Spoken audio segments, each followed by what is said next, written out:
maanta sheekadayna waxaan ku soo qaadanaynaa saddexdii saaxiibada ahaa.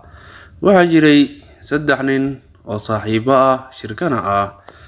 Wax kasta ay sameynayaan ama ay ka shakiyaan waxay ku sameyn jireen qiyaas. Waxa ayna aaminsanaayeen wax walba oo ay qiyaasaan in ay ku soo baxayso xaqiiqo. Maalin ayay waxa ay soo aadeen magaalada ayaga oo safar u soo doontay. Waxa ayna wadeen dameer. Dameerkii ay wateen ayaa waxa ay ku xireen geed. Ayagana waxa ay aadeen ay dhex galeen suuqa si ay badeecadooda iyo waxa ay doonayaan ay u soo fiirsadaan. In cabaar ah markii ay suuqa ku jireen ayay waxa ay soo noqdeen dib u soo noqdeen markii howlahoodii ay soo dhamaysteen. Haddii ay imaadeen waxa ay arkeen dameerkoodii oon meeshaba ku xirneen oo laga furtay. Waxa ay yiraahdeen alla dameerkani intii aan mashquulsanayn ayaa la xaday. Intii ay iska daba wareegayeen ayaa mid waxa uu ku yiraahday war niman yahu ma raadino ninkii dameerkani xaday. Mid kale ayaa yiraahday sideen ku raadinaa maba naqaane ninka xaday dameerkanaga. Kii saddexaad ayaa yiraahday oo maan qiyaasno oo qiyaas ku raadino. Sidii ay ku heshiiyeen in ay qiyaasaan ninkaas, qiyaastaas ninkii ku soo baxana uu yahay ninkii dameerkoodii xaday.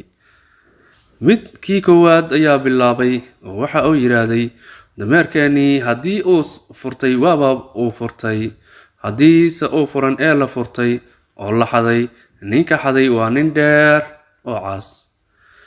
Midkii labaad ayaa ku xigsaday oo waxa uu yiraahday dameerkani xariga asaga ayaa ka furtay, haddii uu san furan xariga ee laga furtay, ninka furtayna uu yahay nin dheer oo cas.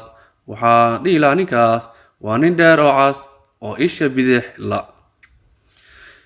Kii saddexaad ayaa bilaabay oo ku xigsaday waxa uu yiraahday haddii dameerkani uu la furtay oo san furan, ninka furtayna uu yahay nin dheer oo cas oo ilaa.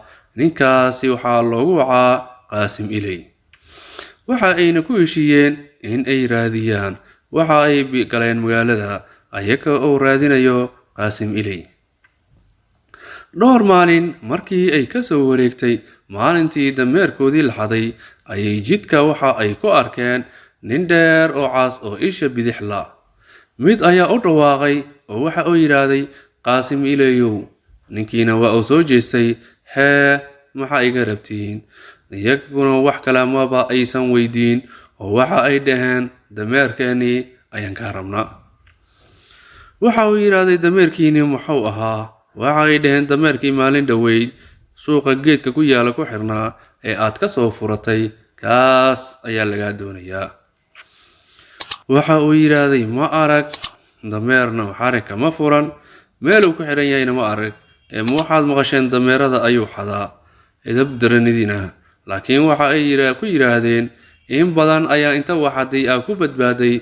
Dameerkani waa midkii aad u dhiman lahayd haddii aadan iska keenin dameerkaas. Qaasim Ilayna waxa uu ku adkaysay anigu dameerkiina ma arag, meelna kuma ogi. Laakiin intay ay murmayeen ayaa dadkii magaaladii ku soo xoomeen oo meesha imaadeen. Kadib markii warkoodii ay dhageysteenna waxa lagu heshiiyey in ay aadaan boqorkana uu kala saaro. Kadibna ninkii iyo saddexdii ninba waxa ay qaateen go'aankii ay dadweynaha soo jeediyeen. Waxa ayna aadeen boqorka si uu boqorka u kala xukumo. Boqorkii markii loo tagay ayuu kiiskoodii furay. Saddexdii nin ayuu wareystay oo ninkan maxaad ku haysatiin? Waxa ay ugu jawaabeen ninkan waxaan ku haysanaa waxa uu xaday dameerkani. Boqorkii ayaa yiraahday yaa idin sheegay ma arkaysiin marqaatina ma haysatiin. Laakiin waxa ay yiraahdeen anigu ma arkaynin, cidina nooma sheegin. Haddaba sidee baad ku qabsateen haddii cidna idin sheegin idinkana idin arag? Waxa ay ku jawaabeen waan qiyaasnay ninka dameerkani xaday, qiyaastiina isaga ayaa noqday. boqorkii ayaa arrintii aad ugu xanaaqay waxa uu yidhaahday dulmi ayaa idinka batay waan qiyaasnay qiyaastiina ninkan ayuu noqday ma wax lala soo shirtaga ah miya ayuu yidhaahday ayagana waxa ay ku jawaabeen haa annaga qiyaasteena maba qaldanto boqorkii oo arrintii aad iyo aad uga carooday ayaa yidhaahday hagaag hadda ayaa inaa wax qiyaastaan lidinka rabaa haddii aad qiyaastaasi keeni weysaan xabsi iyo garaacba waa mudan doontiin waxay yidhaahdeen waa ogolnahay qiyaastaas haddaan keeni weyno hana la ciqaabo laakiin haddii ay qiyaasteenu sax noqoto soo ninkan dameerkeeni ma xadin boqorka oo kalsooni isku qaba in aysan sheegi karin ayaa yidhaahday haa asaga ayaa xaday haddii qiyaastiina ay run noqoto kadibna ubba ayuu soo qaaday boqorkii waxa uu dhex geliyey liintii markii uu geliyey ayuu waxau soo dhex dhigay dadka dhexdoodii ayakiina waa loo wacay waxa la yidhaahday waxaa la doonayaa in aad qiyaastaan ubbadan waxa ku dhex jiro mid ka mid a ayaa sheekadii bilaabay qiyaastii waxa uu yidhaahday ubbadan haddii lagu jiro oo dhexdeeda aysan eber ahayn oo wax ay ku jiraan waxa ku jiro waa wax af iyo daba leh kii labaad ayaa la yidhaahday adiguna sheeg markii uu ku xigsaday asagana waxa uu yidhaahday ubbadan haddii eber tahay waaba eber laakiin haddii gudaheeda lagu jiro waxa ku jira ay yihiin wax daba iyo af leh waa wax kuusan oo wareegsan oo mir ah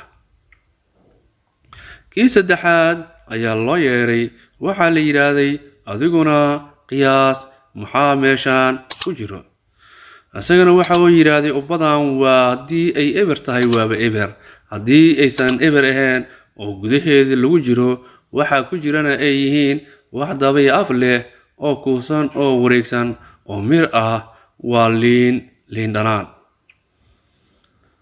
boqorkii aad iyo aad ayuu ula yaabay dadkii meesha joogayna waa ay la tacajabnaayeen oo la yaabanaayeen waxa ay nimanka odhanayaan laakiin ubbadii markii la furay oo wixii gudaheedii ku jiray lasoo saaray waaba liin dhanaan dadkii ayaa yidhaahday alla way qiyaaseen way haleeleen ninka waa isaga ayaa tuug ah qiyaastooda ma xuma boqorkii ayaa ninkii ku soo jeestay waxa uu yidhaahday waad u jeedaa anigoo inta aan ku xukumin dadweynihii ayaa ku xukumay waxaa la doonayaa nimankan dameerkoodii inaad iska bixiso ninkiina waxa uu yidhaahday anigu dameer ma arag meelna kuma ogi wayna inabsanayaan boqorkiina waxa uu yidhaahday waa u jeedooda nimankan qiyaastooda ma qaldanto ninkii waxa uu yidhaahday malaha haddii ay ubbada waxa ku jira qiyaaseen macnaheeda ma ahan in aan anigu tuug ahay boqorkiina yidhaahday haa waa sax mar ubbada waxa ku jira haddii ay qiyaastii haleeleen in adiga tuug tahay ma ahan laakiin sida ay u qiyaaseen ubbadan waxa ku dhex jirto ayay adigana ku qiyaaseen adigu laba mid ayaa kuu furan mid saddexaad meeshan ma taallo in aad dameerkii nimankii lahaa aad keentid ama in aad gudid wax u dhexeeya ma lahan wixii kale waa xabsi iyo ganaax in aad mutaysatay ninkii isaga oo yaaban aad iyo aad u xanaaqsan wax uu sameeyana ka sila ayuu waxa uu yidhaahday anigu dameer waan keenayaa laakiin waxaan kuu sheegayaa boqorow meeshaan cadaalad in aysan ka dhicin sidaas ayuu ninkii ku baxay waxa uuna magay dameerkii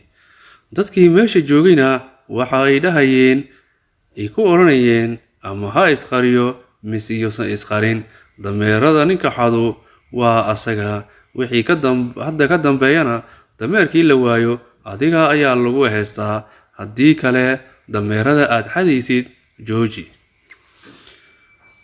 ninkii isaga oo caybaysan dameerkii guday ayuu meeshii ka dhaqaaqay nimankiina waxa ay heleen dameerkoodii howshoodiina sidaas ayay ku sii wateen maantana qisadannada halkaas ayay ku dhantay waadna ku mahadsan tahay sida qiimaha iyo qaayaha badan ee aad noola socotay.